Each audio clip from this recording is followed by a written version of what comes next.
Allahumma salli ala Muhammad ya Rabbi salli alaihi wasallim. A'udzubillahi minasyaitonir rajim. Bismillahirrahmanirrahim. Assalamualaikum warahmatullahi wabarakatuh. Alhamdulillah wassalatu wassalamu ala asyrafil anbiya'i wal mursalin wa ala alihi wa sahbihi ajmain. Amma ba', anda semua bersama dengan saya Dai Aiman dalam Tanyalah Ustaz, biar tahu jangan keliru. Apa khabar penonton-penonton sekalian?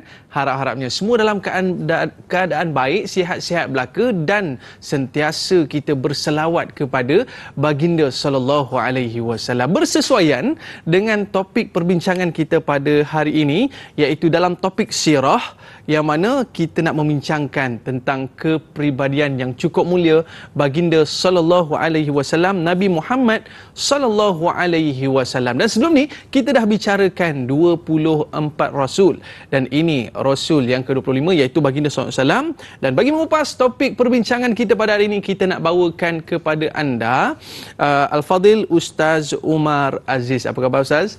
Alhamdulillah, syukur. Alhamdulillah Ustaz. Kita bila dapat tajuk ni Ustaz, Nabi Muhammad sallallahu alaihi wasallam, kita rasa macam seronoknya, gembiranya, dan rasa seolah-olah bahawa baginda bersama dengan kita Ustaz ya. Sallallahu alaihi wasallam. Allahu akbar. Baik, kepada para penonton yang nak bersama dengan Fadil Ustaz pada hari ini, boleh call kita di talian 1-800-88-1677 atau terus ke Facebook Tanyalah Ustaz TV3. Baik, kepada para penonton, pentingnya mempelajari sirah ini kerana kita nak ambil tamadun, kita nak ambil pelajaran dan kita nak ambil ibrah di dalamnya. Sebelum kita nak kupas berkaitan dengan sirah baginda sallallahu alaihi wasallam, nabi yang cukup agung, nabi yang mulia, apa sebenarnya Ustaz kepentingan kita nak belajar 25 rasul ini untuk kepribadian diri kita Ustaz?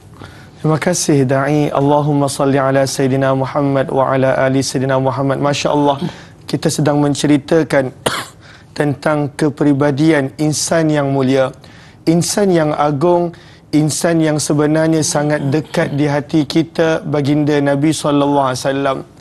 Maka tujuan daripada kita mempelajari sirah yang pertama adalah supaya lahirnya cinta di dalam hati kita. Namun cinta tidak hadir tanpa kenal. Kalau tidak kenal, maka tidak mungkin datangnya cinta. Maka dengan kita mempelajari perjalanan hidup Nabi SAW, maka di situ harapannya datangnya cinta dalam hati kita. Dengan cinta kepada baginda, maka pada waktu itu akan menjadi asbab kesempurnaan iman. Tujuan yang kedua daripada pembelajaran sirah, yang mana para ulama sirah pun ambil berat sekecil-kecil detail tentang Nabi SAW, adalah supaya kita dapat merasai pengorbanan, perjuangan Nabi SAW dalam membawa agama ini. Bagaimana Nabi bermula daripada seorang diri sehinggalah agama ini sampai kepada kita, supaya kita pun ada perasaan cinta dan pada waktu itu sanggup berkorban untuk agama ini. Itu tujuan yang kedua. Tujuan yang ketiga daripada pembelajaran sirah, kerana daripada itu kita akan dapat juga belajar sunnah-sunnah Nabi SAW, selain daripada cara baginda berfikir, cara baginda Nabi SAW berhadapan dengan sesuatu situasi, cara baginda Nabi SAW pada waktu itu menyesuaikan diri dalam keadaan yang pelbagai. Maka daripada situ menjadikan kita umat yang lebih baik, insan yang lebih baik, dan hamba yang lebih baik. Harapnya, dan sebenarnya banyak lagi kepentingan sirah yang lain. Cukuplah 3 ini sebagai pembukaan untuk hari ini, insya-Allah. Terima kasih Da'i.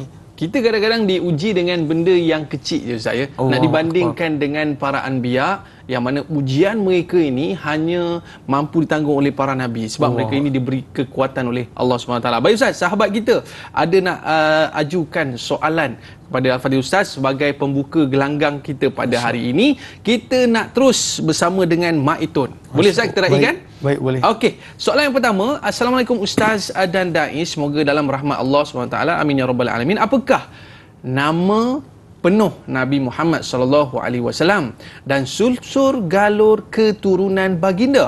Di manakah baginda dilahirkan? Mohon pencerahan Ustaz #biar tahu, jangan keliru. Silakan Ustaz. Masya Allah. Terima kasih kepada sahabat kita Mat Etun, ahlan-ahlan di atas pertanyaan yang diajukan. Allahumma salli ala Sayyidina Muhammad wa ala ali Sayyidina Muhammad. Nama penuh baginda Nabi sallallahu alaihi wasallam adalah Muhammad bin Abdullah bin Abdul Muttalib bin Hashim bin Abdul Manaf bin Qusay bin Kilab bin Murrah bin Ka'ab bin Lu'ay bin Ghalib bin Fihir bin Malik bin Nadar bin Kinanah bin Khuzaimah bin Mudrikah bin Ilyas bin Mudar bin Nizar bin Ma'ad bin Adnan sallallahu alaihi wasallam. Maka para ulama dai berbeza pendapat berkenaan tentang nasab penuh Nabi sallallahu alaihi wasallam sampai kepada Nabi Adam. Maka para ulama terbahagi kepada 3 pandangan. Pandangan yang pertama adalah kesepakatan para ulama sirah yang mana baginda Rasulullah, nasab baginda sampai ke Adnan pada waktu itu berdasarkan hadis riwayat Baihaqi, Nabi sendiri yang sebutkan, yang saya kongsikan tadi, Muhammad bin Abdullah sampai ke Adnan.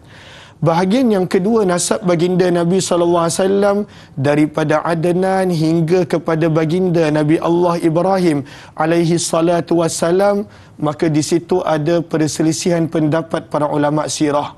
Dan bahagian yang ketiga, daripada Nabi Ibrahim sampai kepada Nabi Adam, itu lagi banyak pandangan, perbezaan pendapat pada para ulama sirah, sehingga ada sebahagian mengatakan ianya kurang sahih sebahagian daripada nama-nama. Namun daripada sini kita nampak bagaimana para ulama sirah mereka sangat menjaga akan nasab Nabi sallallahu alaihi wasallam. Kerana nasab Nabi sallallahu alaihi wasallam, baginda dalam hadis sebut Nabi sallallahu alaihi wasallam tak pernah lahir daripada keturunan yang tak elok. Nabi sallallahu alaihi wasallam punya keturunan dijaga oleh baginda, dan Nabi sallallahu alaihi wasallam punya keturunan pada waktu itu banyak manusia yang mempunyai akhlak yang mulia, daripada Nabi Adam disusuli Nabi Ibrahim, Nabi Ismail, sampailah kepada Muhammad bin Abdullah sallallahu alaihi wasallam. Maka inilah secara ringkas berkenaan tentang nama-nama Nabi sallallahu alaihi wasallam, dan para ulama pun galakkan kita mengetahui nama-nama daripada Muhammad sekurang-kurangnya sampai kepada Adnan. Sebab itu daripada mulut Nabi sendiri. Sebab kadang-kala bila kita kenal seseorang, maka pada waktu tu kita akan ambil tahu tentang diri dia. Kita boleh ingat nama dia, kita boleh tahu apa yang dia suka, kita pada waktu itu ambil tahu tentang tarikh lahir dia. Ataupun kalaulah contoh seseorang itu dia minat tentang pasukan bola ataupun sesuatu pasukan sukan, maka dia boleh tahu pemain utama, pasukan utama, pemain simpanan, berapa banyak jaringan. Kenapa? Sebab itu tuntutan cinta.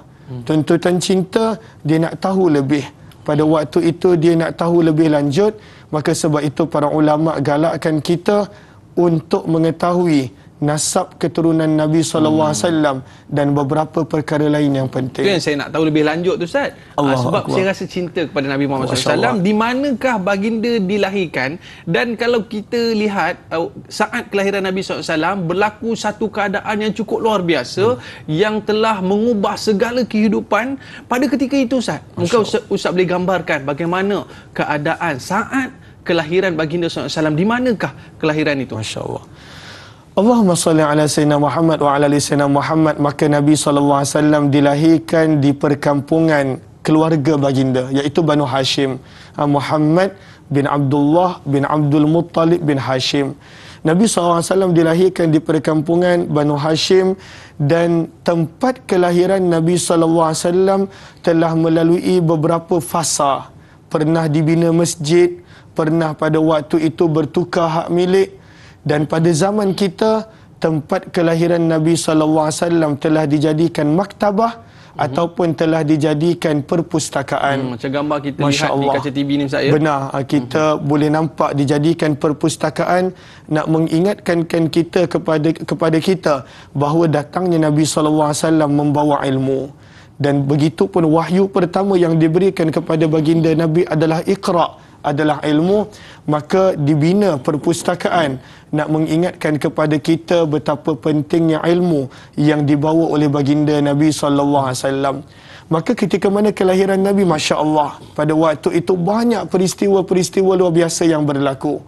Pada waktu itu ada tasik yang menjadi kering. Pada waktu itu tiang-tiang yang berada di istana Kisra runtuh. Pada waktu itu api yang menjadi sembahan oleh orang-orang Majusi pada zaman tersebut yang tak pernah padam. Maka padam. Inilah beberapa petanda yang ada disebutkan di dalam riwayat sirah berkenaan tentang kelahiran Nabi SAW, nak memberi makluman kepada manusia telah lahirnya insan yang bakal mengubah dunia, walaupun bermula seorang diri, dengan penolakan, dengan cacian pada waktu itu, sebab bukan mudah nak ubah manusia, kepercayaan manusia, apa yang manusia telah pegang turun-temurun. Namun kita boleh belajar daripada Nabi dengan kesabaran baginda, dengan pada waktu itu kemaafan dan ketenangan baginda.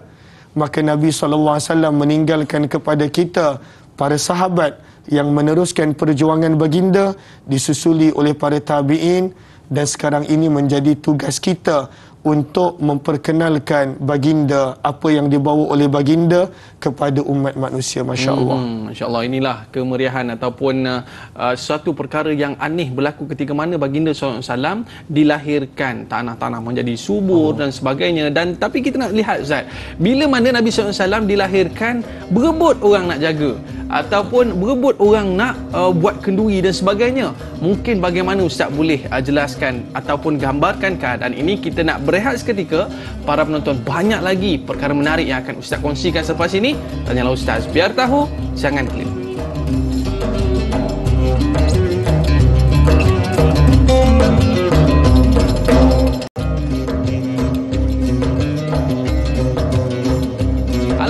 Kembali dalam Tanyalah Ustaz, biar tahu, jangan keliru. Memperbanyakkan selawat kepada baginda SAW memberikan ketenangan di jiwa kita. Baik Ustaz, tadi Ustaz dah ceritakan bagaimana saat kelahiran baginda SAW banyak perkara-perkara aneh yang berlaku, seolah-olah menyambut ketibaan baginda SAW. Dan bukan setakat keluarga Nabi saja yang menanti-nantikan kehadiran Nabi, malah pakcik-pakciknya dan masyarakat pada ketika itu pun seolah-olah menyambut seorang yang cukup mulia. Benar. Mungkin Ustaz boleh gambarkan keadaan ini Ustaz. Allahumma salli ala sayyidina Muhammad. Terima kasih Da'i di atas pertanyaan. Lalu kelahiran baginda Nabi SAW pada waktu itu memang dinanti-nantikan. Lagi-lagi oleh atuk baginda Abdul Muttalib yang pada waktu itu sangat teruja dengan kelahiran anak ataupun cucu daripada anak beliau yang telah meninggal dunia, yang baru meninggal dunia, bernama Abdullah.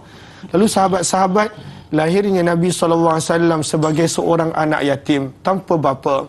Dan daripada sini juga antara pengajaran yang kita boleh ambil, perlunya, pentingnya untuk kita mengambil berat akan anak yatim.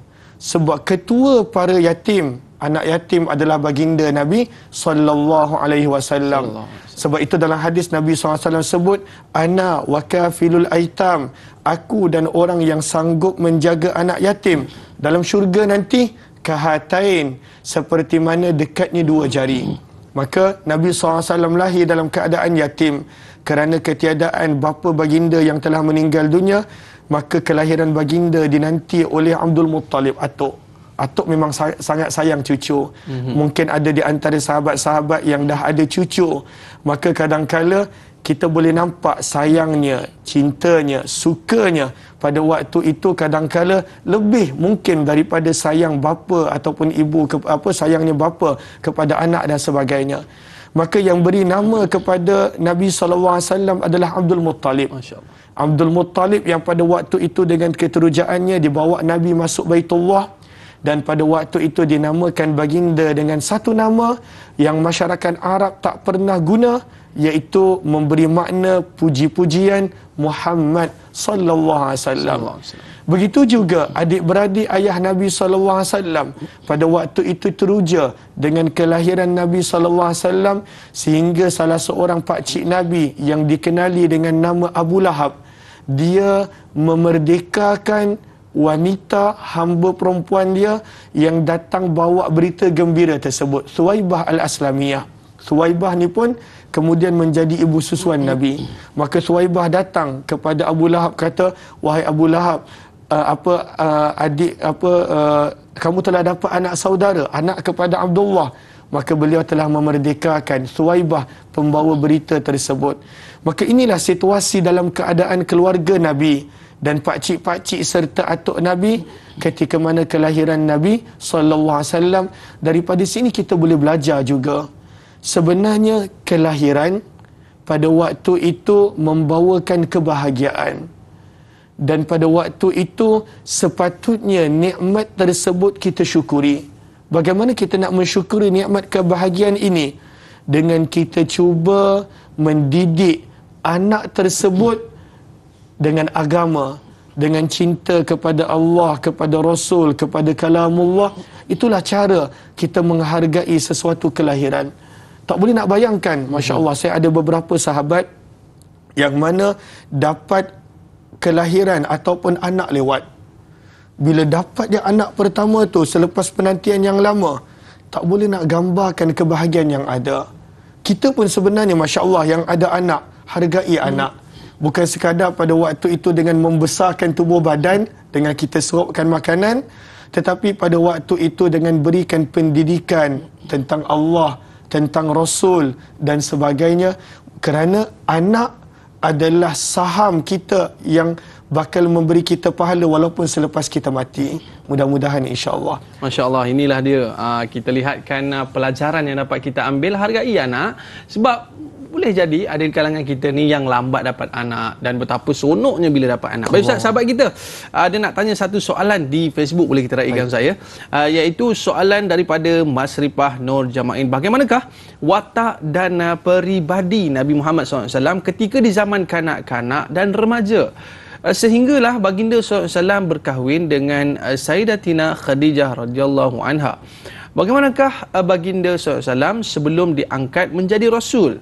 Berapa lamakah Nabi SAW berada di Mekah sebelum baginda berhijrah ke bumi Madinah? Apakah yang menyebabkan baginda SAW meninggalkan bumi Mekah? Mohon pencerahan Ustaz. Ini boleh jawab ni sampai habis rancangan ni Ustaz. Soalannya banyak betul. Okey, silakan Ustaz. Allahumma salli ala sayyidina Muhammad wa ala sayyidina Muhammad. Masya Allah, soalan yang panjang. Terima kasih kepada Puan Mas Ripah. Sambil itu, saya minta kepada sahabat-sahabat yang sedang menonton di TV, ajak mungkin keluarga kita untuk lebih mengenali Nabi SAW.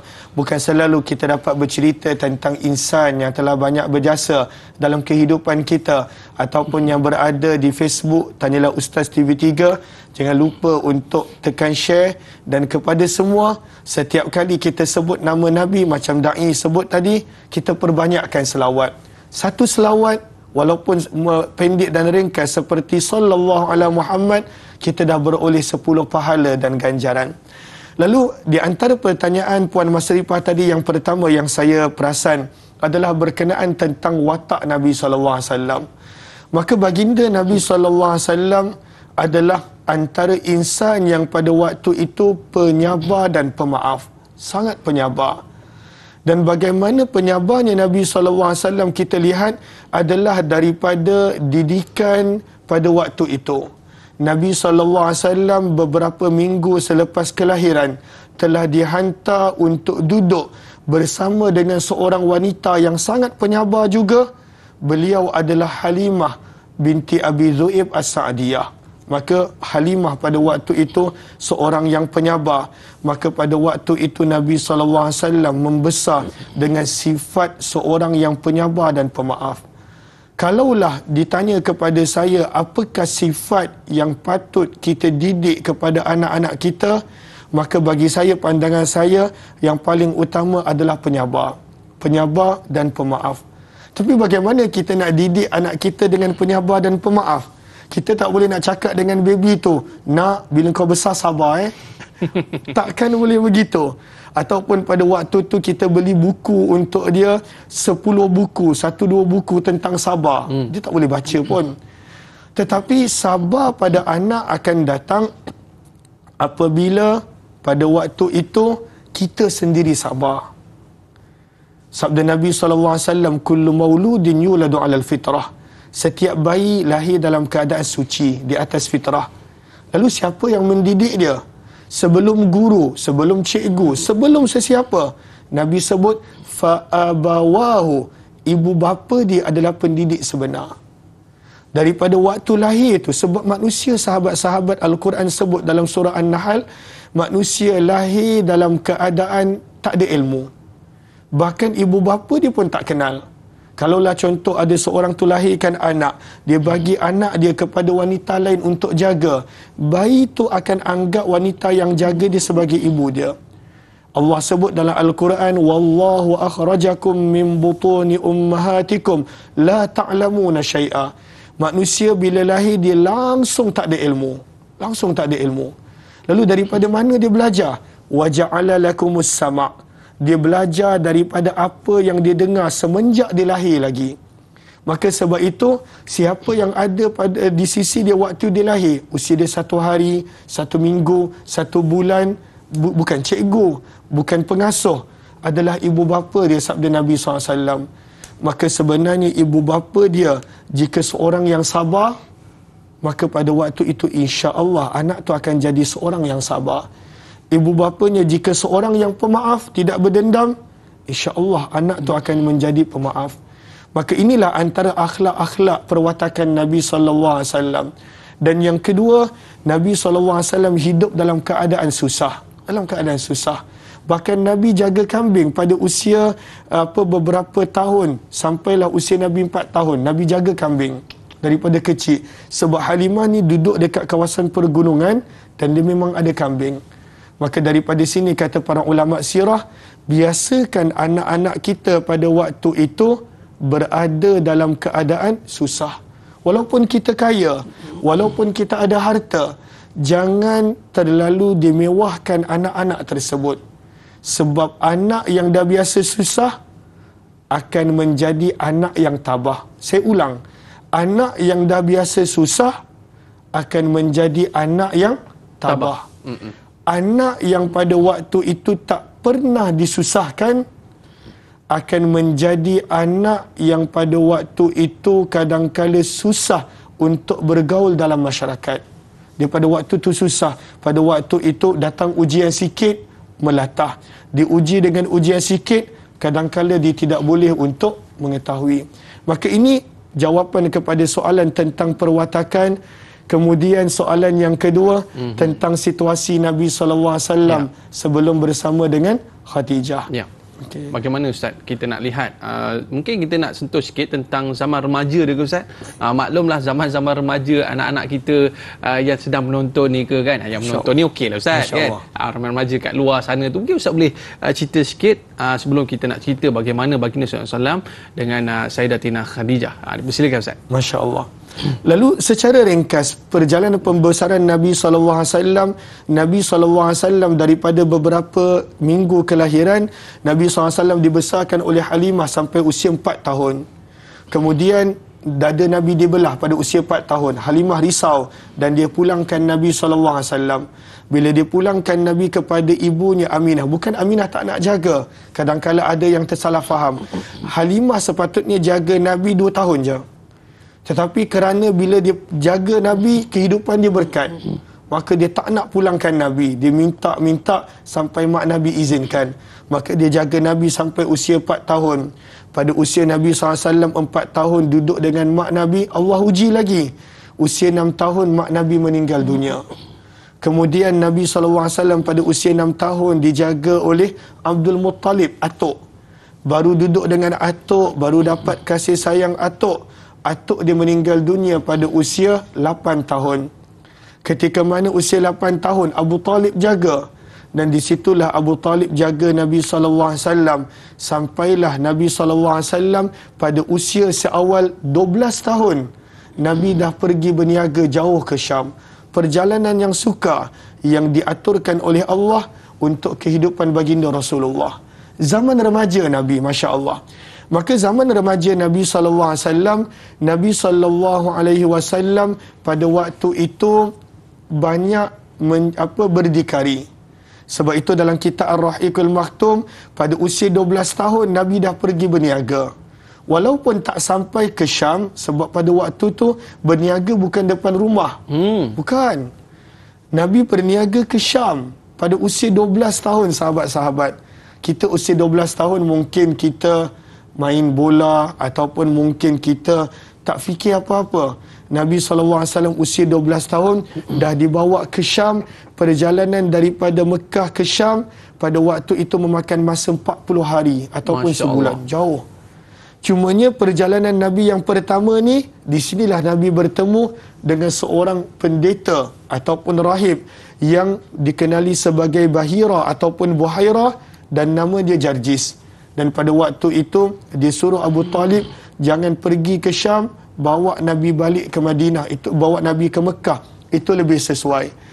Dan Nabi SAW walaupun usia muda, ketokohan Nabi dah nampak. Sebab itu pada usia Nabi 15 tahun, keluarga Nabi dah bawa Nabi menyertai perjanjian-perjanjian penting. Antaranya adalah satu perjanjian yang dikenali sebagai Hilful Fudul. Ini adalah perjanjian yang merentasi kabilah. Zaman dulu, masyarakat Arab dia hanya pertahankan kabilah dia. Kabilah dia kena zalimi, dia bangkit.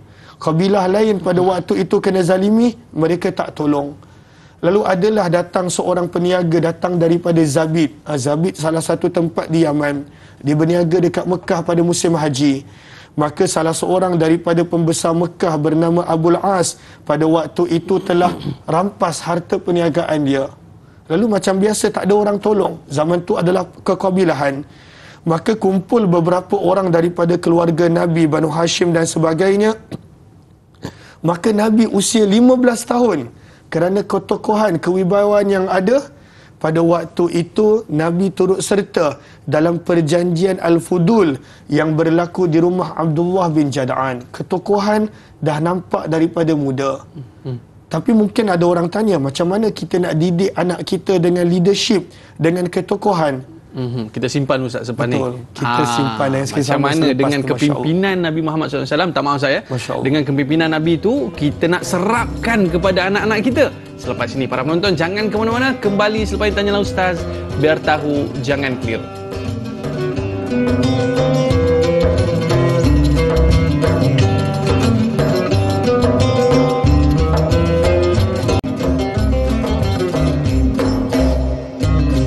Terjangkau tinggi pekertimu, tidak tergambar indahnya akhlakmu, tidak terbalas segala jasamu, sesungguhnya engkau Rasul mulia. Kembali dalam Tanyalah Ustaz, biar tahu jangan keliru. Kepribadian mulia baginda SAW mestilah dicontohi oleh kita semua. Kerana apa?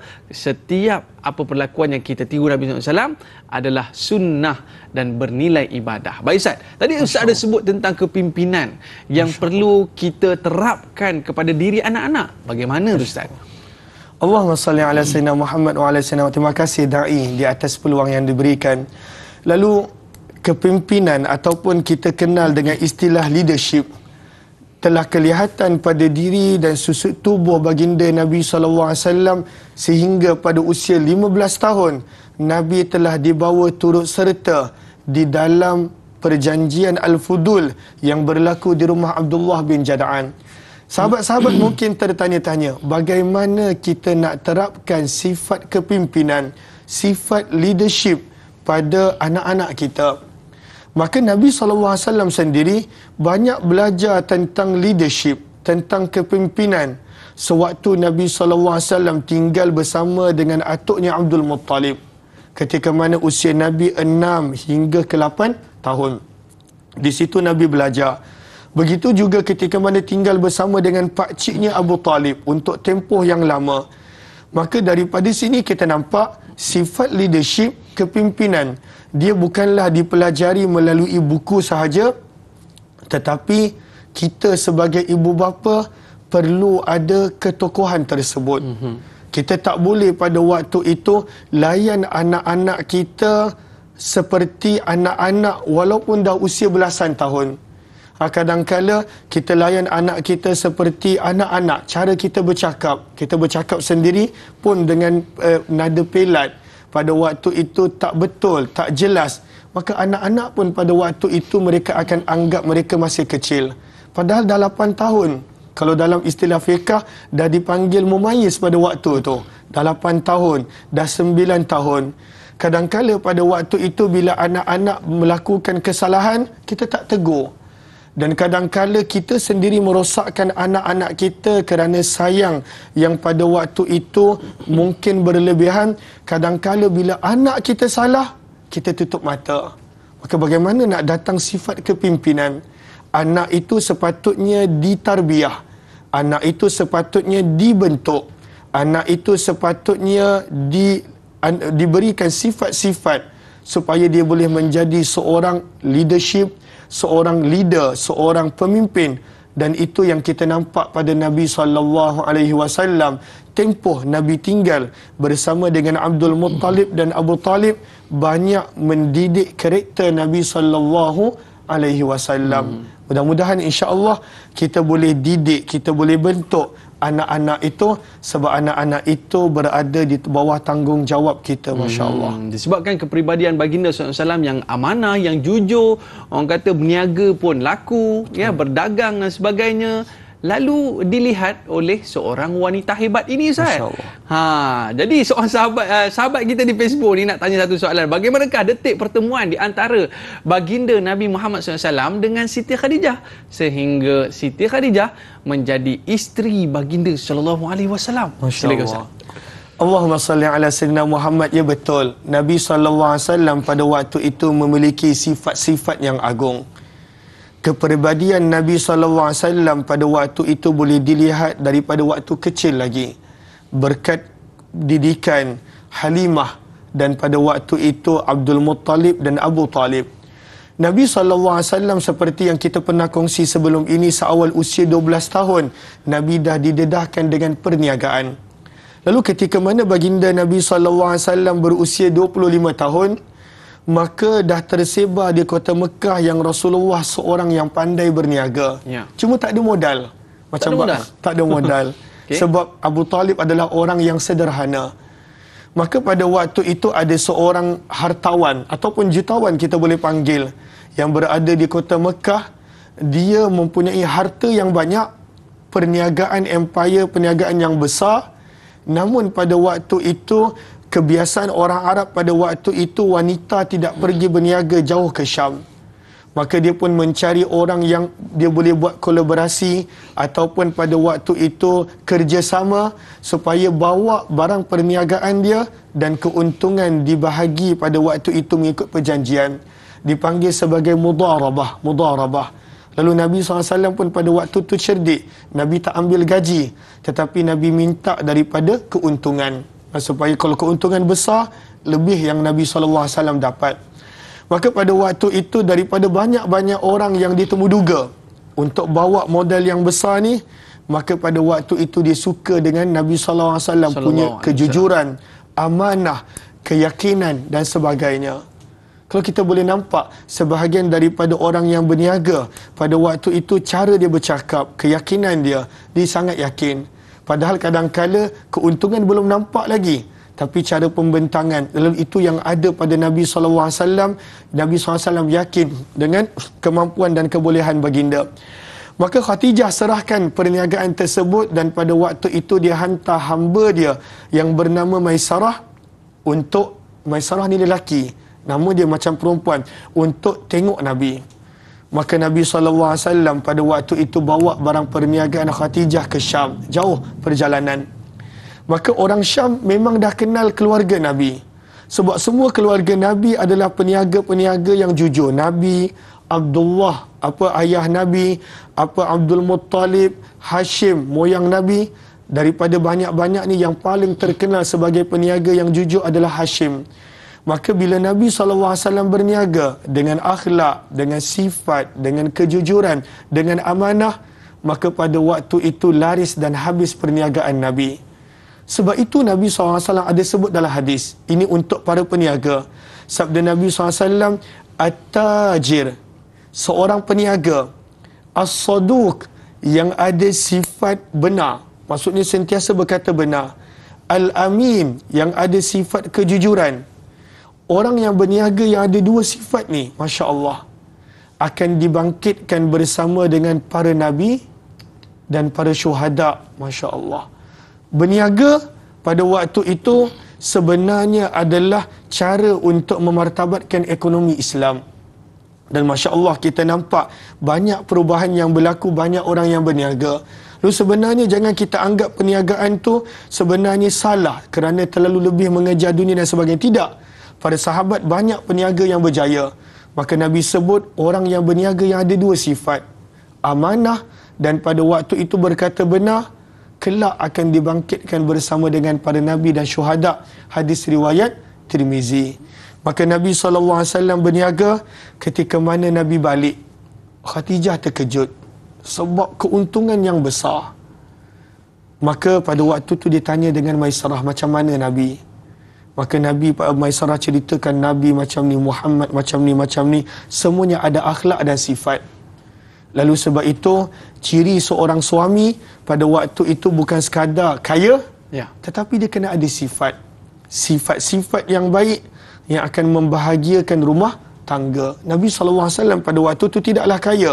Cumanya Nabi SAW pada waktu itu ada sifat. Dan Khadijah 2 bulan selepas daripada itu, dia jumpa dengan sahabat baik dia, Nafisah. Dia kata, wahai Nafisah, aku pada waktu itu nak kahwin dengan Muhammad. Lalu tak ada istilah pergi cari timba. Tidak. Sebab dalam situasi ni, Khadijah yang ingin berkahwin dengan Nabi SAW. Maka 2 bulan selepas Nabi balik daripada berniaga barang Khadijah, perniagaan Khadijah, maka Nabi SAW telah berkahwin dengan Khadijah. Dan waktu tu Nabi pun bawa balik keuntungan yang besar. Maka mas kahwin Khadijah adalah 20 ekor unta muda. Banyak. Seekor unta kalaulah 5,000, 3,000, kalikan dengan 20. Banyak mas kahwin Khadijah yang Nabi SAW berikan. Maka pada waktu itu umur Nabi 25 tahun dan Khadijah pada waktu itu 40 tahun. Dan daripada Khadijah semua anak Nabi kecuali hanya Ibrahim yang lahir daripada Maryah Al-Qibtiyah. Perjalanan bahagia antara Nabi SAW dan Khadijah radhiyallahu ta'ala anha, wanita yang banyak berjasa dalam dakwah Nabi SAW. Masya Allah. Masya Allah Ustaz. Bila kita nak mencontohi seorang isteri solehah, bolehlah kita contohi Khadijah. Benar, mana seorang bukan setakat businesswoman yang berjaya, tetapi mampu untuk menjadi seorang isteri yang solehah, berkepimpinan dan menjaga rumah tangga dengan baik. Baik Ustaz, kita nak melihatkan bagaimana baginda SAW bila mana dah berkahwin, orang istilahnya dulu bekerja, sekarang ni jadi suami pula kepada jutawan ni. Jadi bagaimana? Mungkin Ustaz boleh beri satu gambaran keadaannya bila setelah berkahwin dengan Khadijah ni Ustaz. Masya-Allah. Lalu saya suka tadi bila Ustaz sebut berkenaan tentang sikap Khadijah ni. Bolehkah saya sentuh? Silakan Ustaz. Masya-Allah.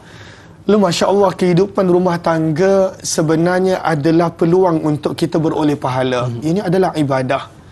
Lalu Khadijah walaupun seorang yang kaya dan asalnya adalah bos Nabi SAW, tetapi Khadijah pada waktu itu tidak bersikap begitu. Dia tidak bersikap sebagai seorang yang lebih superior daripada Nabi SAW. Maka ini adalah antara poin yang pada waktu itu dalam rumah tangga perlu diambil berat.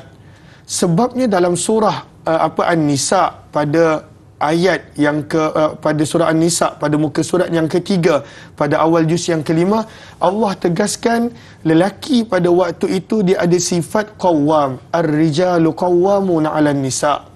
Maka ya, walaupun dalam sebahagian daripada kehidupan rumah tangga isteri pada waktu itu adalah majikan, adalah bos, adalah ketua untuk suami, tetapi seorang isteri dan seorang suami pada waktu itu perlu bijak untuk bezakan bila waktu pejabat dan bila waktu rumah tangga. Kadang-kadang ini banyak berlaku.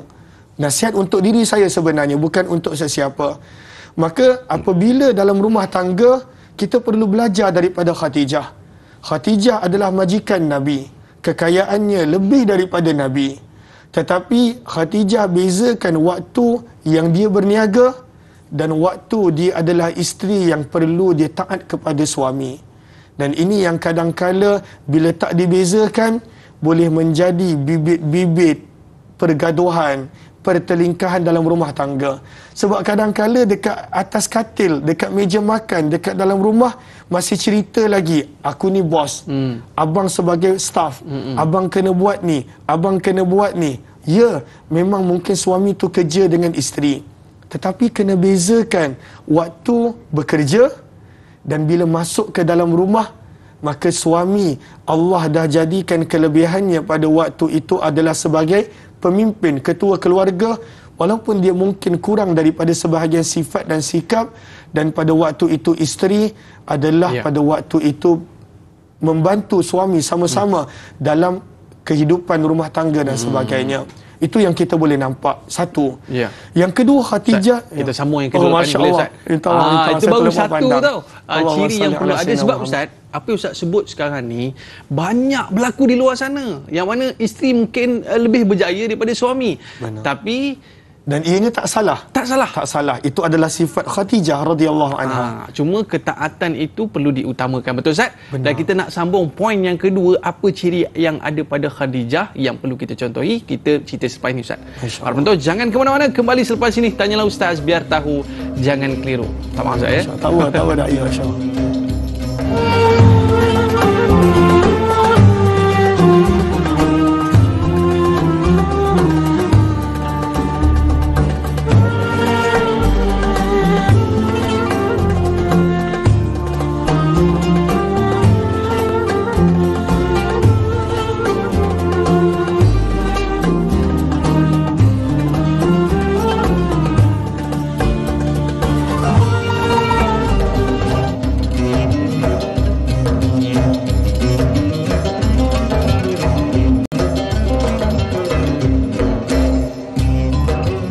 Ar-rijalu qawwamuna 'alan nisa, seorang lelaki itu adalah kepemimpin kepada seorang wanita dalam menjadi seorang pemimpin yang baik dan juga seorang isteri yang taat kepada suami. Ini poin pertama yang Ustaz berikan hebatnya Sayyidatina Khadijah, yang mana taat kepada suaminya Nabi Muhammad sallallahu alaihi wasallam. Dan sebelum kita nak pergi kepada selepas pemergian Sayyidatina Khadijah, mungkin Ustaz nak kongsi sikit lagi apakah sifat yang boleh kita ambil daripada Sayyidatina Khadijah. Baik, masya-Allah. Lalu Allahumma salli ala sayyidina Muhammad wa ala sayyidina Muhammad. Sifat yang kedua yang saya rasa sangat membahagiakan baginda Nabi bila kita baca dalam sirah adalah bagaimana ketika mana Nabi berada dalam situasi menerima wahyu pertama, yang pada waktu itu sangat berat kerana wahyu yang pertama daripada Jibril yang baginda terima daripada Gua Hira. Maka Nabi balik ke rumah dalam keadaan menggigil. Dalam keadaan menggigil. Maka baginda pada waktu itu minta kepada Khadijah, Zammiluni, selimutkan aku. Maka di situ kita nampak kepribadian Khadijah. Khadijah pada waktu itu tidak perli Nabi.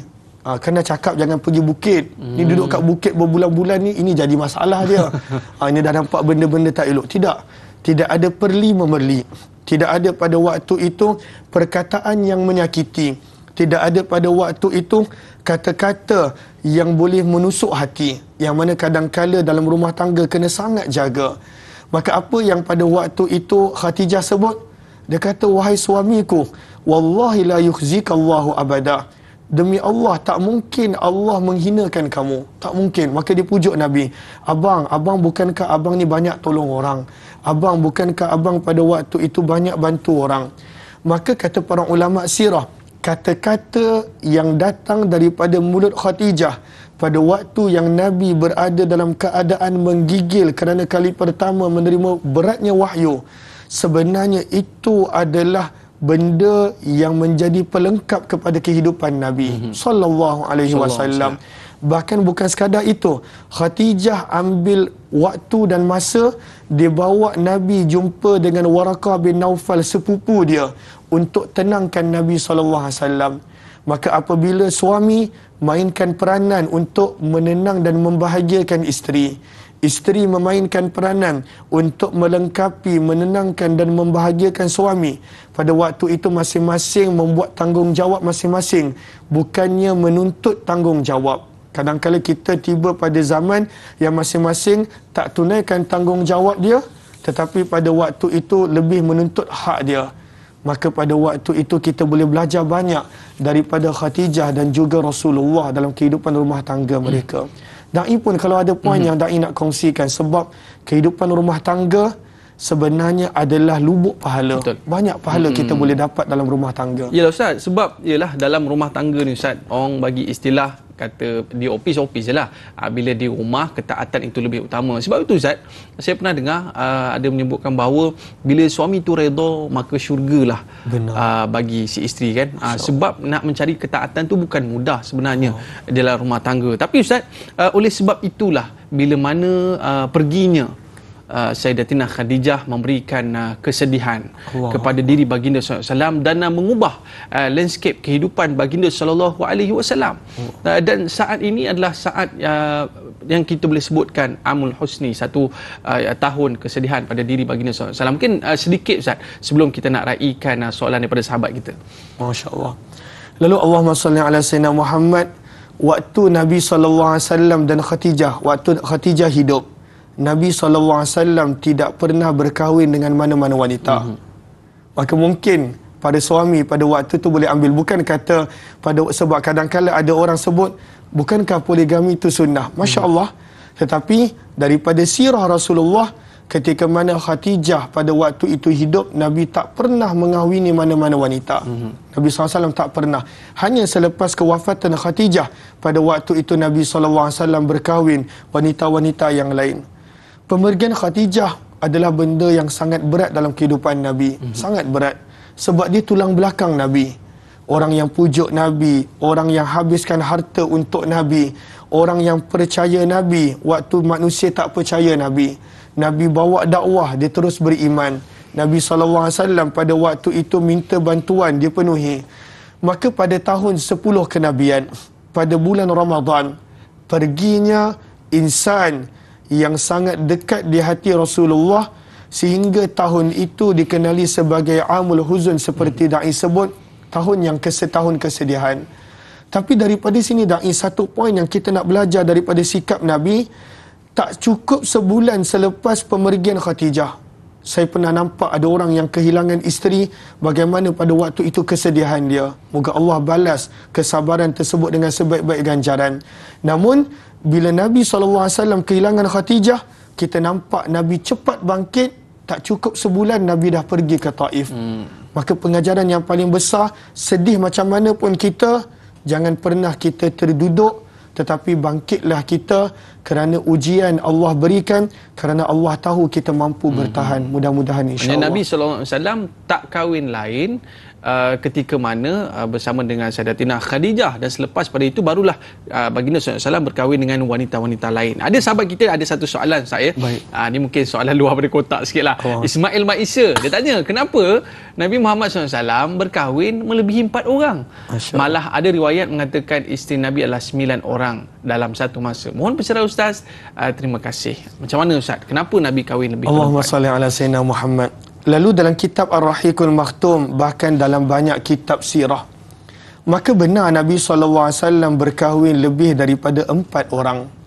Namun para ulama sirah tegaskan yang perkahwinan baginda Nabi SAW bukanlah pada waktu itu nafsu semata-mata. Buktinya pada waktu Nabi SAW berada pada kemuncak usia muda baginda, Nabi SAW pada waktu itu berkahwin dengan wanita yang jauh lebih tua daripada baginda. Nabi SAW pada waktu kegemilangan baginda, Nabi tak berkahwin sesiapa hanya selepas Khadijah radhiyallahu ta'ala anha meninggal dunia. Maka apakah hikmah Nabi SAW berkahwin lebih daripada 4? Maka kita kena letakkan diri kita pada situasi masyarakat Arab. Kita tak boleh faham dengan situasi masyarakat kita. Kita kena letakkan dengan situasi masyarakat Arab. Maka nombor satu, kata para ulama sirah, sebenarnya tujuan sebahagian perkahwinan Nabi adalah Nabi nak memperkuatkan hubungan nak merapatkan hubungan dengan orang-orang yang pada waktu itu telah banyak berkorban dengan Nabi. Sebagai contoh, Abu Bakar radhiyallahu anhu. Abu Bakar pada waktu itu dia bersama dengan Nabi daripada permulaan Nabi berdakwah. Umar bin Khattab radhiyallahu anhu, pada waktu itu dia dikenali sebagai Al-Faruq. Umar dahsyat bila kita cerita tentang Umar. Saya bukanlah macam tu, walaupun nama saya Umar tetapi saya bukanlah macam tu. Umar bin Khattab, kat mana dia ada syaitan pun lari. Dahsyatnya, dia dikenali sebagai Al-Faruq. Bila dia masuk Islam, di situlah bermulanya umat Islam berani solat dekat Masjidil Haram. Padahal jumlah baru 40 orang lelaki. Keberanian dia. Orang lain berhijrah sembunyi-sembunyi. Umar bin Khattab pada waktu itu berhijrah dengan dia buat pengumuman dan pengisyarat. Aku nak hijrah ni. Siapa ada berani halang? Tak ada siapa. Masya Allah. Radhiyallahu anhu. Maka Nabi SAW banyak pada waktu itu menghargai pengorbanan Abu Bakar dan Umar. Maka sebab itu Nabi SAW mengahwini Aisyah yang pada waktu itu anak kepada Abu Bakar, dan juga mengahwini Hafsah yang merupakan anak perempuan kepada Umar, kerana nak merapatkan lagi hubungan yang sedia ada di antara kedua insan hebat ini radhiyallahu anhu. Dan dalam masa yang sama, banyak ilmu yang Nabi tak boleh sampaikan terus kepada wanita, sebab pada waktu itu adanya perbezaan yang perlu mengambil masa perubahan yang Nabi nak bawakan di antara lelaki dan wanita, yang mana Nabi bawa perubahan perlahan-lahan.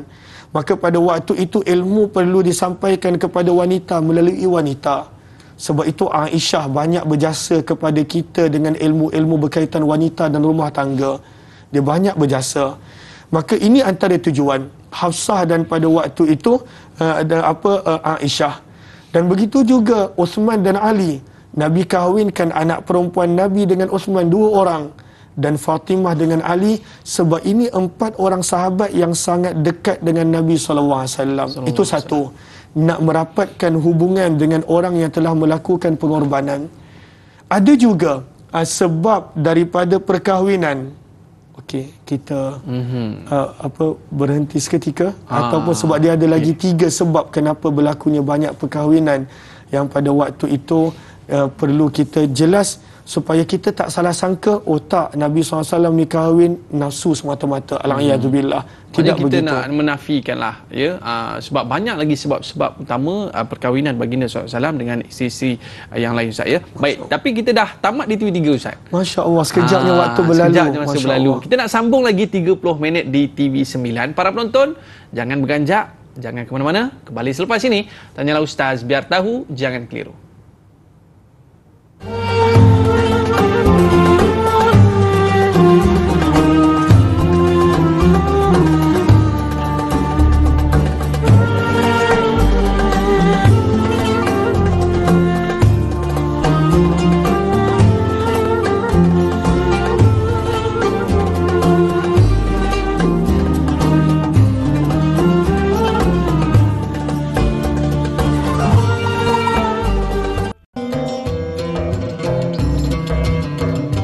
Ya Rasulullah, Ya Habiballah,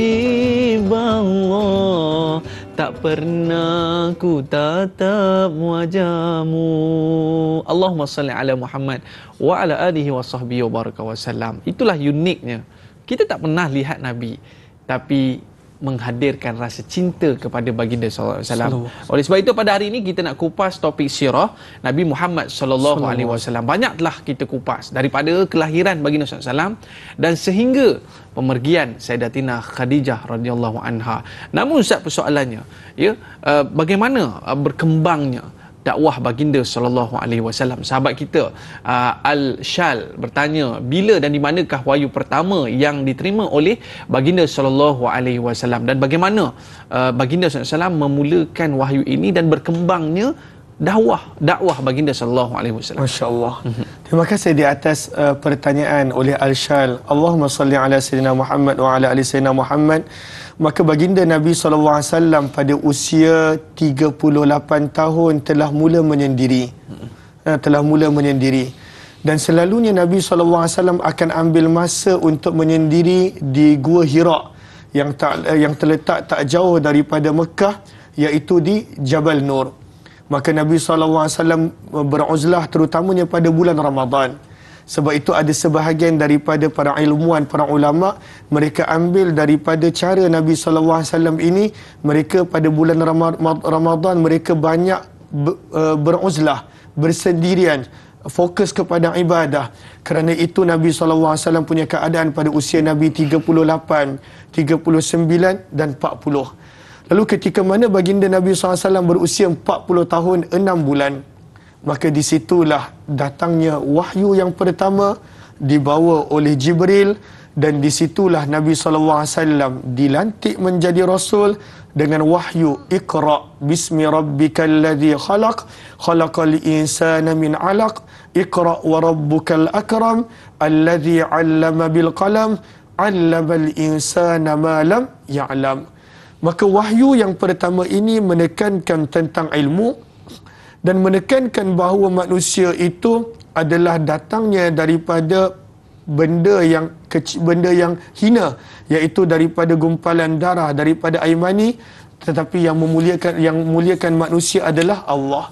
Lalu daripada sini pengajaran yang kita boleh ambil adalah pada waktu itu manusia bila mencari petunjuk, Allah pasti bagi. Itu adalah pengajaran dia. Tak mungkin apabila seseorang itu mencari kebenaran, maka pada waktu itu Allah tak beri. Kita pernah kongsikan pada sebelum ini berkenaan tentang bagaimana Salman Al-Farisi mencari petunjuk.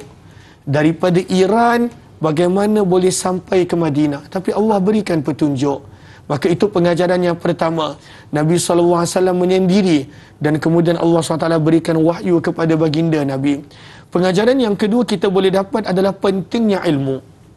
Sehingga wahyu yang pertama fokuskan tentang Iqra. Bahkan Iqra pada waktu itu disebut sebanyak 2 kali. Belajarlah, belajarlah, bacalah. Itu pengajaran yang kedua.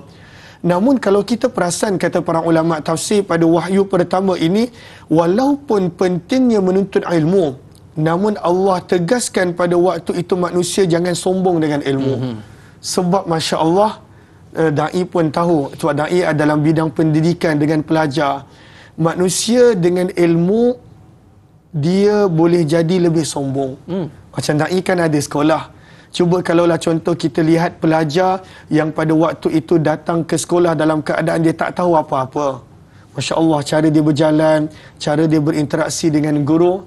Tapi kalaulah dia dah duduk dekat madrasah, dekat sekolah beberapa bulan, beberapa tahun, dia pada waktu tu dah tahu baca Quran mungkin, ataupun dah tahu beberapa bidang ilmu, kadang-kala hilang rasa hormatnya kepada guru dan sebagainya, dan mula datang sombong.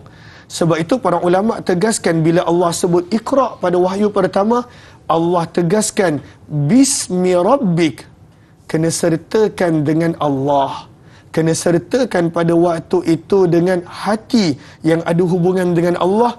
Kalau tidak, ilmu membawa kepada sombong. Itu yang menjadikan binasanya iblis. Aba wastakbar, kerana kesombongan dia sanggup melawan perintah Allah. Itu 3 pengajaran yang kita boleh ambil daripada sekian banyak pengajaran. Maka Nabi SAW punya fasa dakwah di Mekah 3. Yang pertama adalah dakwah secara sembunyi-sembunyi.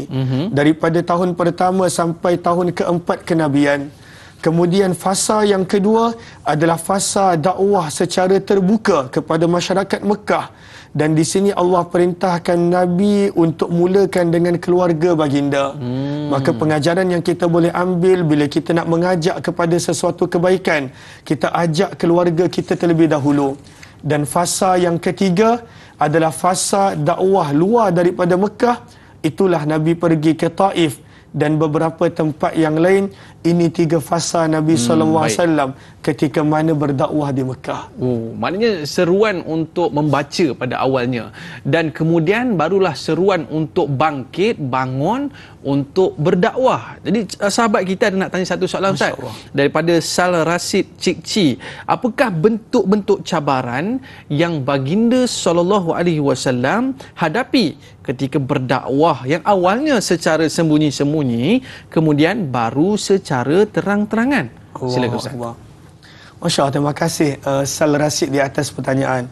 Saya bila nak cerita tentang cabaran yang Nabi lalui ini, kadangkala tak sanggup nak cerita. Sebab bila kita baca dalam sirah pada waktu tu macam-macam yang Nabi SAW lalui. Padahal Nabi SAW memang dah disepakati sebagai Al-Amin oleh penduduk Mekah. Orang yang paling dipercayai. Maka yang Nabi SAW mula-mula hadapi daripada cabaran-cabaran ketika dakwah adalah diejek dan ditertawakan. Allahu Akbar. Saya sendiri tak pernahlah lalui keadaan ni. Kadang-kala bila kita mula program Tanyalah Ustaz, dah ada ratusan ataupun ribuan orang tunggu. Orang dah pada waktu tu menunggu kita. Tetapi Nabi SAW ketika mula kali pertama Nabi kena dakwah secara terbuka. Dan pada waktu itu Nabi berdiri di atas Bukit Safa. Nabi panggil semua orang Quraisy. Dan pada waktu itu Nabi SAW berdakwah. Maka masyarakat Quraisy pada waktu tu diam, tak tahu nak buat apa. Sebab Nabi ni orang yang mereka percaya, tak pernah bohong. Dan mereka pada waktu itu first time dengar dakwah Nabi. Maka pada waktu itu yang mula-mula reject Nabi dan pada waktu itu memanggil Nabi celaka adalah Abu Lahab, pakcik Nabi sendiri. Maka daripada sini pengajaran yang kita boleh dapat, apabila kita dapat penolakan ataupun ejekan dan selalunya ianya datang daripada orang yang dekat dengan kita, kita baca sirah Nabi. Maka pada waktu itu Nabi dicelakakan depan semua orang. Abu Lahab berkata, tabban laka ya Muhammad sa'iral yaum. Celaka kamu wahai Muhammad untuk sepanjang hari. Kenapa engkau kumpulkan kami untuk benda macam ni? Maka Allah murka. Lalu Allah celakakan Abu Lahab sampai hari kiamat. Tabbat yada abi lahabi watab dan sebagainya. Maka antara cabaran Nabi, pada waktu itu Nabi diejek. Dan Nabi da'i, Allahu Akbar, sahabat-sahabat. Nabi diejek bukan dengan satu dua ejekan. Nabi SAW diejek dengan perkataan seperti gila. Dipanggil gila. Allahu Akbar. Nabi diejek pada waktu itu dengan perkataan ahli sihir. Daripada banyak-banyak panggilan ahli sihir ni yang paling berat. Nabi diejek sebagai kazab, pendusta. Sehingga kan dalam sirah kita belajar kesan daripada ejekan Nabi ini bertahun-tahun orang tak nak dengar dakwah Nabi. Zaman kita orang tutup muka pakai face mask. Zaman Nabi berdakwah orang tutup telinga sebab tak nak dengar suara Nabi SAW. Kemudian antara cabaran Nabi yang kedua, pada waktu itu mereka sengaja menuduh Nabi dengan tuduhan-tuduhan palsu, dengan panggilan-panggilan yang bohong dan sebagainya. Antara cabaran Nabi yang ketiga, pada waktu itu bukti kebenaran Nabi yang paling besar Al-Quran. Mereka pada waktu itu kata Al-Quran adalah rekaan Nabi. Lalu bukti yang Nabi bawa dikatakan bohong. Cabaran Nabi SAW yang keempat, mereka bila tengok Nabi SAW pada waktu itu tak nak mengalah, mereka cuba tawarkan Nabi dengan dunia. Nak jadikan Nabi pemimpin, tinggalkan dakwah. Nak jadikan Nabi manusia paling kaya di Mekah, tinggalkan dakwah. Nak jadikan Nabi pada waktu itu boleh dapat apa yang Nabi nak. Ini pun ujian. Kadang-kadang bila tiba pada tahap ni, banyak orang yang gagal. Bila dapat tawar-menawar dan sebagainya, pun Nabi tolak. Maka mereka buat tawaran lain. Baiklah Muhammad, kami sanggup masuk Islam, tapi setahun-setahun. Setahun kami sembah Tuhan kamu, setahun kamu sembah berhala. Tawar-menawar macam tu. Sampai terdesaknya Quraisy nak menghalang dakwah Nabi. Di situlah turunnya surah Al-Kafirun. Qul ya ayyuhal kafirun. Kemudian Nabi SAW ditindas. Dan kemudian berlakulah penyiksaan dan pembunuhan yang berlaku kepada para sahabat. Maka sebenarnya dakwah Nabi penuh dengan cabaran. Ini secara ringkas. Kalaulah kita nak pergi kepada detail, Allahu Akbar, benarlah firman Allah di dalam surah Al-Hijr. Firman Allah, walaqad na'lamu annaka yadhiqu sadruka bima yaqulun. Kami tahu wahai Muhammad, dada kamu telah menjadi sempit disebabkan apa yang dikatakan oleh orang Quraisy. Sedihnya Nabi, tetapi Allah tak hilangkan ujian tadi sebab Allah tahu Nabi mampu. Masya Allah Ustaz. Dan disebab itulah Nabi SAW memilih untuk berhijrah Ustaz, daripada Mekah ke Madinah. Selepas ini kita nak cerita tentang hijrah Nabi memberikan satu impak yang besar dalam penyebaran Islam. Para penonton nak tahu, jangan ke mana-mana. Kembali selepas ini Tanyalah Ustaz, biar tahu jangan keliru. Masya Allah.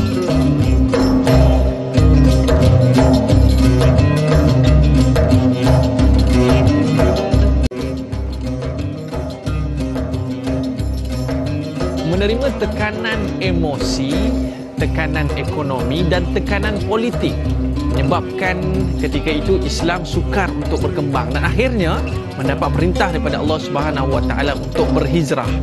Namun dalam penghijrahan Nabi SAW besar cabaran yang baginda SAW.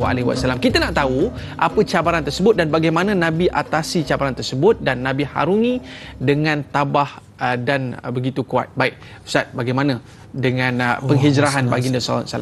Allahumma salli ala sayyidina Muhammad wa ala ali sayyidina Muhammad. Maka kemuncak kepada berlakunya hijrah Nabi adalah ketika mana orang Quraisy telah nekat membuat keputusan untuk membunuh Nabi sallallahu alaihi wasallam. Ketika mana para sahabat dah mula hijrah, Nabi sallallahu alaihi wasallam belum dapat keizinan untuk berhijrah. Namun pada hari Khamis pada penghujung bulan Safar pada tahun 14 kenabian, maka pada waktu itu orang Quraisy telah berkumpul di Darun Nadwah dan mereka telah buat keputusan untuk bunuh Nabi. Bila sahaja orang Quraisy buat keputusan untuk bunuh Nabi, maka pada waktu itu turun perintah Allah, wahai Muhammad, tak boleh bermalam di Mekah. Pengajaran yang kita boleh dapat daripada sini, tidak ada nikmat yang lebih besar daripada nikmat kewujudan Rasulullah di sesuatu tempat. Tetapi apabila orang Mekah pada waktu itu tidak menginginkan Rasulullah, maka Allah berikan nikmat tersebut kepada orang lain, iaitu penduduk Madinah. Maka pengajaran yang kita boleh dapat adalah dalam kehidupan kita, apabila Allah dah bagi sesuatu nikmat dan kita tidak menghargai nikmat tersebut, tak mustahil Allah hilangkan nikmat tersebut. Kadangkala yang kita terlepas pandang untuk menghargai adalah nikmat keamanan. Bagaimana kita terlalu cepat nak bertelagah, bergaduh, pada waktu itu saling menghina, saling menjatuhkan maruah, walaupun secara maya di media sosial. Jarang kita nak menjumpai kecuali sebahagian orang yang pada waktu itu menginginkan perpaduan, lebih pada waktu itu yang pada waktu itu saling menjatuhkan. Tak mustahil hilangnya nikmat keamanan. Sebab mana-mana manusia yang pada waktu itu tidak menghargai nikmat, Allah alihkan nikmat tersebut. Orang Quraisy ada Rasulullah, mereka tak nak Rasulullah, nak bunuh. Maka Allah pindahkan Nabi SAW ke Madinah. Maka Nabi SAW bila dapat perintah untuk berhijrah, maka baginda Nabi SAW pada waktu itu terus ke rumah Abu Bakar. Dan pada waktu itu, waktu tengah hari yang tengah sangat panas terik, maka Nabi SAW kata dengan Abu Bakar, wahai Abu Bakar, keluarkan sesiapa pun yang ada dalam rumah. Maka Abu Bakar kata, tak ada sesiapa wahai Rasulullah, hanya anak-anak aku.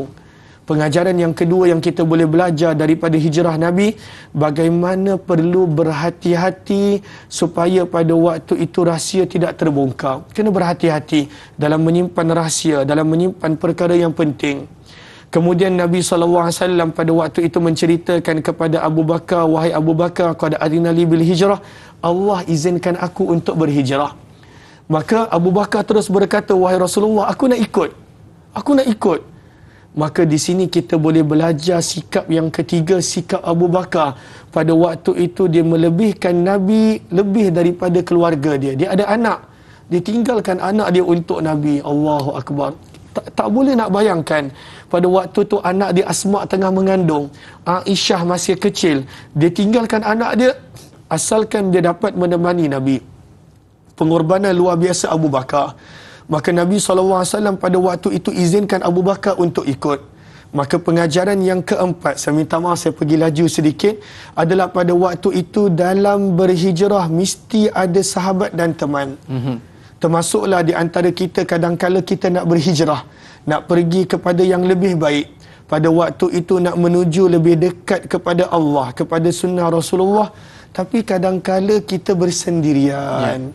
Jadi sekejap je semangat tu. Bila luntur semangat, kita kembali kepada sebelumnya.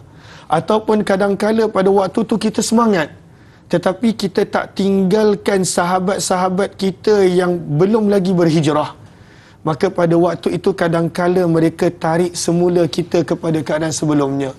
Sahabat, teman adalah sangat penting dalam hijrah. Maka sebab itu Nabi pilih teman dan Nabi pilih Abu Bakar radhiyallahu taala anhu. Maka Abu Bakar gembira.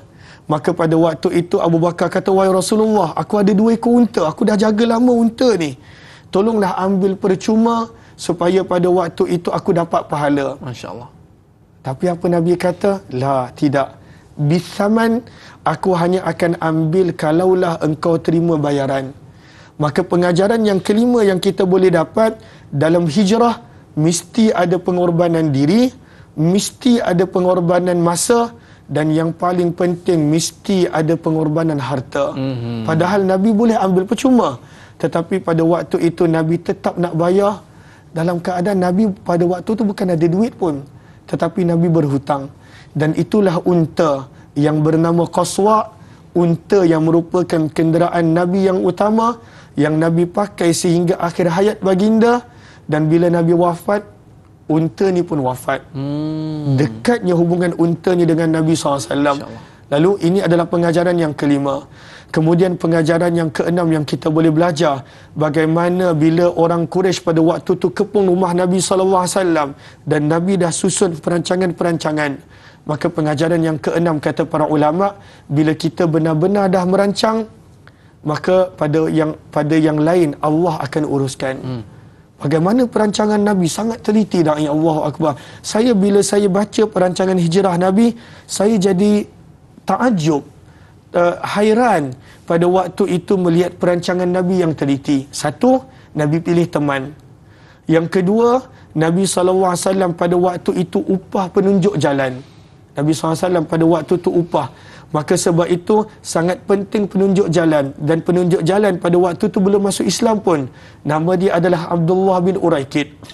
Maka daripada sini pengajaran yang keenam yang kita dapat dalam kehidupan, sangat penting perlu ada penunjuk jalan. Sama ada guru yang membimbing, ataupun kalau kita nak pergi ke sesuatu tempat, perlu ada Waze ataupun Google Map. Sangat penting. Tak adalah sesat. Tak adalah sesat. Kadang-kala kita tak nak ambil penunjuk jalan. Nak datang ke sini pun contohnya, tak apalah, saya ingat tempat kot. Sesat dan menyusahkan orang. Ataupun pada waktu tu dalam kehidupan, tak nak ada guru dan sebagainya, nak belajar-belajar sendiri, maka dengan mudah untuk sesat. Maka dalam berhijrah, perlunya ada penunjuk jalan. Maka Nabi upah Abdullah bin Uraikid untuk tunjukkan jalan ke Madinah. Kemudian Nabi tak terus pergi ke Madinah. Pada waktu itu ada tingkatan-tingkatan dia. Maka daripada sini kita belajar dalam hijrah pun pada waktu itu ada tingkatan-tingkatan. Ini serba sedikit daripada sekian banyak hijrah yang kita boleh belajar daripada baginda Rasulullah sallallahu alaihi wasallam. Hasil daripada pengorbanan baginda SAW itu memberi satu sinar yang cukup hebat ketika mana berada di Madinah. Benar. Mungkin Ustaz boleh sambung sikit Ustaz, bagaimana sinar yang hebat ini ketika mana tibanya di Madinah. Insya-Allah. Baik, nak insya-Allah. Lalu ketika mana baginda Nabi SAW berada di Madinah, ianya bukanlah bermula indah.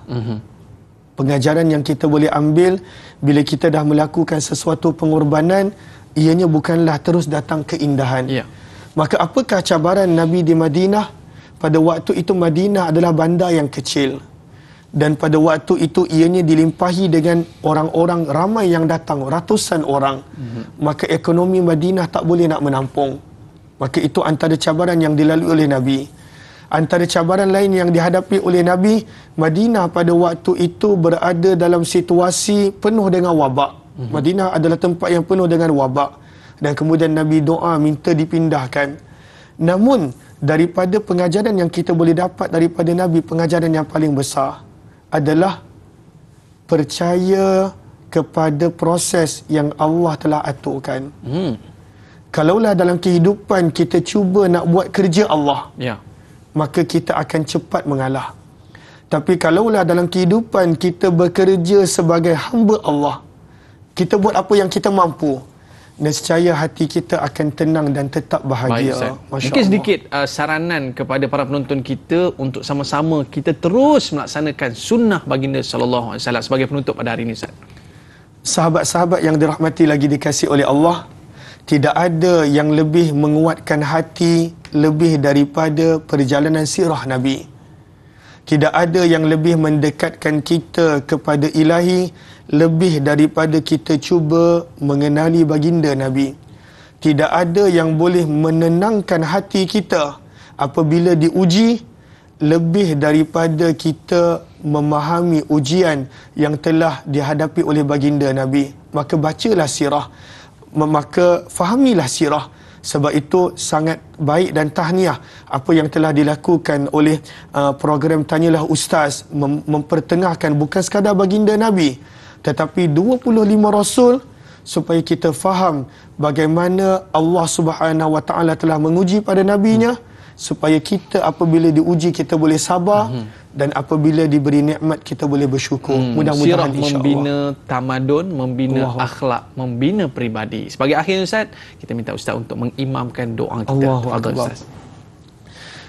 Bismillahirrahmanirrahim. Alhamdulillahi rabbil alamin. Wassalatu wassalamu ala rasulihil amin wa ala alihi wa sahbihi ajma'in. Allahumma ya Allah, kami telah selesai berkongsi dan bercerita tentang kekasih kami dan kekasihmu sallallahu alaihi wasallam. Terlalu banyak pengajaran dan ibrah yang kami perolehi ya Allah. Allahumma ya Allah, dekatkanlah hati kami dengan sirah kekasihmu sallallahu alaihi wasallam. Berilah kekuatan kepada kami untuk mencontohi pengorbanan baginda, kesabaran dan kemaafan baginda. Allahumma ya Allah, dikau balaslah baginda dan seluruh para sahabat yang telah berkorban bersama dengan baginda dengan sebaik-baik ganjaran dunia dan akhiratnya Allah. Allahumma ya Allah, dikau jemputlah setiap daripada kami dalam keadaan kami sihat dan afiat dan masa terdekat untuk menziarahi Baitullahmu dan menziarahi kekasihmu sallallahu alaihi wasallam. Allahumma ya Allah, bangkitkanlah kami dengan baginda Nabi sallallahu alaihi wasallam. Perlihatkanlah kami baginda Nabi sallallahu alaihi wasallam kelak. Kurniakan kami kesempatan untuk minum daripada telaga kekasihmu sallallahu alaihi wasallam. Rabbana atina fid dunya hasanah wa fil akhirati hasanatan wa qina adzaban nar. Wa sallallahu wa sallama ala habibina Muhammad walhamdulillahi rabbil alamin. Amin amin ya rabbal alamin. Terima kasih kepada Al-Fadhil Ustaz Umar Aziz atas pencerahan tentang Nabi Muhammad sallallahu alaihi wasallam. Para penonton, esok temu janji kita dalam topik akidah berkaitan dengan Islam itu bersatu. Moderatornya Dai Azrin dan juga panel Al-Fadhil Ustaz Dr. Muhammad Nizam Abdul Kadir. Para penonton, saya Dai Aiman mohon maaf di atas lanjur kata, terlajak bicara, like dakwah, share ilmu. Dari segi kita jumpa lagi. Ila liqa, ma'assalamah. Assalamualaikum warahmatullahi wabarakatuh. Kita tutup majlis kita dengan kafaratul majlis dan suratul As. Subhanakallah.